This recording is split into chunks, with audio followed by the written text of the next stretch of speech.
Meet the Bible's symbolic language.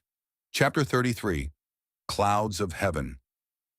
Genesis places the covenant bow in the cloud, and it is almost universally understood as a rainbow. Yet the Bible's symbolic language reveals a much deeper meaning that yields profound insight throughout Scripture. This chapter lets Scripture interpret Scripture, showing that the clouds of heaven are God's chariot and are associated with the full moon, which serves as his throne and guides the steps of his people. Noah states the connection directly in Genesis, chapter 9, verses 13 and 16. I do set my bow in the cloud, and the bow shall be in the cloud, and I will look upon it, that I may remember the everlasting covenant. The covenant bow is assigned a location. Scripture then names what the cloud is in Psalm 104, verse 3. Who layeth the beams of his chambers in the waters, who maketh the clouds his chariot, who walketh upon the wings of the wind. Isaiah supplies the corresponding action in Isaiah, chapter 19, verse 1. Behold, the Lord rideth upon a swift cloud. Israel's cloud pillar likewise governed the timing of the nation's walk through the wilderness. When the cloud lifted, they journeyed, and while it remained, they camped. Ezekiel then opens the chariot cloud in Ezekiel, chapter 1, from verse 4 through verse 5.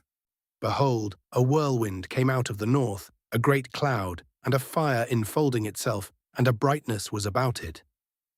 Also out of the midst thereof came the likeness of 4 living creatures, and they had the likeness of a man. The things moving within the cloud appear as fire and light in Ezekiel, chapter 1, from verse 13 through verse 14. As for the likeness of the living creatures, their appearance was like burning coals of fire, and like the appearance of lamps. And the fire was bright, and out of the fire went forth lightning. And the living creatures ran and returned as the appearance of a flash of lightning.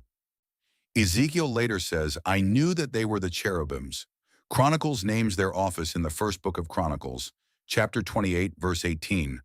The chariot of the cherubims that spread out their wings and covered the ark of the covenant of the Lord. The vision now rises above the cherubic chariot in Ezekiel, chapter 10, verse 1. Then I looked, and behold, in the firmament that was above the head of the cherubims, there appeared over them, as it were a sapphire stone, as the appearance of the likeness of a throne. The linked symbol supplies the identification. Sapphire is the full moon in its enthroned form. Without the points beneath the throne word, the final phrase may also be heard as the appearance of the likeness of a full moon. Ezekiel then reveals the one seated there in Ezekiel, chapter 1, verse 26. And above the firmament that was over their heads was the likeness of a throne, as the appearance of a sapphire stone, and upon the likeness of the throne was the likeness as the appearance of a man above upon it. The vision closes by returning to Noah's bow in Ezekiel, chapter 1, from verse 27 through verse 28. I saw as the color of amber, as the appearance of fire round about within it, and it had brightness round about. As the appearance of the bow that is in the cloud in the day of rain, so was the appearance of the brightness round about. This was the appearance of the likeness of the glory of the Lord. The argument now turns to the throne as the moon. Scripture makes the throne-moon comparison directly in Psalm 89, from verse 36 through verse 37. His seed shall endure forever, and his throne as the sun before me. It shall be established forever as the moon, and as a faithful witness in heaven. The word rendered before me is neged, before, in front of, facing, opposite. The full moon alone occupies that relation to the sun. The two lights face one another from opposite sides of the earth. At the dark phase, the illuminated hemisphere faces away from the earth. At the full phase, the moon stands opposite the sun, and the face visible from earth is covered with the sun's light.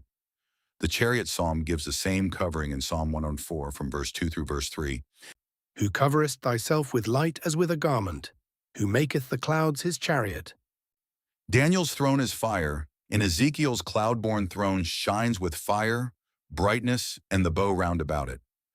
The full moon is the faithful witness covered with the greater light and bearing it toward the earth. Job then lays the cloud directly over the face of the throne, full moon, in Job, chapter 26, verse 9. He encloseth the face of his throne, and spreadeth his cloud upon it. Above the cloud-borne chariot is the throne with its rider, the full moon seat with its rider enthroned. That brings us to the bow around the throne. John now sees the bow around the throne itself in Revelation, chapter 4, from verse 2 through verse 3. Behold, a throne was set in heaven, and one sat on the throne, and there was a rainbow round about the throne, in sight like unto an emerald. Genesis places the bow in the cloud. Ezekiel reveals its brightness around the glory above the cloud-borne throne. Revelation places it around the throne itself. Ezekiel's stated likeness is the bow in the day of rain, and within that same vision it surrounds the throne Scripture compares to the moon. Through most of its visible changing, the moon itself appears as a bow carried toward and away from fullness. The covenant reminder is thereby rehearsed across most of the month. The next step is the rider of the clouds. Daniel gives the cloud its royal passenger in Daniel, chapter 7, from verse 13 through verse 14. One like the Son of Man came with the clouds of heaven, and came to the Ancient of Days.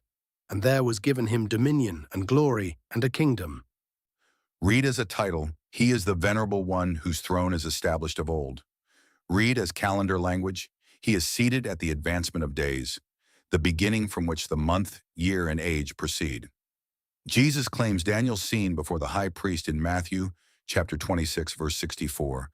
Hereafter shall ye see the Son of Man sitting on the right hand of power, and coming in the clouds of heaven. At his ascension, the cloud receives him in Acts, chapter 1, verses 9 and 11. While they beheld, he was taken up, and a cloud received him out of their sight. This same Jesus shall so come in like manner as ye have seen him go into heaven. The cloud receives the rider and carries him from sight. The angels make that manner of departure the manner of return. With that in place, consider white cloud, white horse. John next sees the rider upon a white cloud in Revelation, chapter 14, verse 14. And I looked, and behold, a white cloud, and upon the cloud one sat like unto the Son of Man, having on his head a golden crown, and in his hand a sharp sickle. The same rider formula returns upon a white horse in Revelation, chapter 6, verse 2. And I saw, and behold, a white horse, and he that sat on him had a bow, and a crown was given unto him, and he went forth conquering and to conquer. Both visions place a seated, crowned figure upon something white. One is a cloud, the other a horse, and the horse rider carries the bow Genesis placed in the cloud. John elsewhere sees faithful and true seated upon a white horse when heaven opens. Zechariah completes the bridge in Zechariah, chapter 6, verses 3 and 5. In the third chariot white horses. These are the four spirits of the heavens, which go forth from standing before the Lord of all the earth. In Revelation, the white cloud and white horse occupy the place beneath the seated figure. Psalms calls the cloud a chariot, and Zechariah joins white horses to a chariot. The argument now turns to the definition. Cloud, the visible covering and mobile throne chariot of heaven. It manifests and veils its rider's presence, bears the throne, and carries those received into it. In prophetic rider scenes, the white cloud occupies the same conveyance position as the white horse.